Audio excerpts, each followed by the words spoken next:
আসসালামু আলাইকুম রহমতুল্লাহ। ফাইনালি মুরগি পালা শুরু করলাম। গত 2 দিন আগে আমি 8টা মুরগি আমাদের এলাকার থেকে নিয়ে আসাইছি।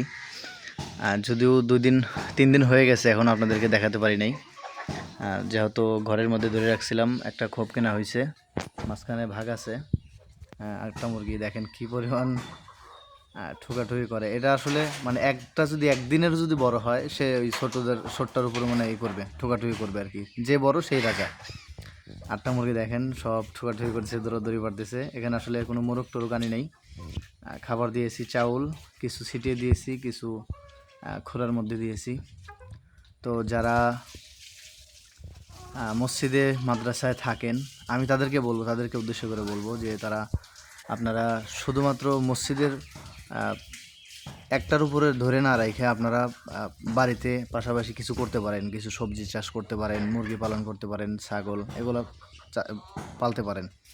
তাতে করে আপনাদের বরকত হবে ইনশাল্লাহ, এবং আপনাদের ভালো লাগবে। যে সকালবেলা আদার দিতেছি, মুরগিগুলো দেখতেছি, নিজের বাড়ির মুরগি দেখতে আসলে মনটা ভরেই যায়, ভালোই লাগে। তো সবাই দোয়া করবেন যেন এগুলোর মধ্যে যেন আল্লাহ তাআলা বরকত দেয়। দেখেন 8টা মুরগি প্রায় বড় সাইজের, যদিও একটা মুরগি না, সবগুলো আর কি ডেকি বলে, অর্থাৎ ডিম পাড়ার সময় হয়েছে কিন্তু ডিম একটাও পারে নাই হয়তো। তো 2-1 দিনের মধ্যেই আশা করা যায়, সপ্তাহখানেকের মধ্যে ডিম পারবে ইনশাল্লাহ। প্রত্যেকটা আপডেট আপনাদেরকে দেখানো হবে।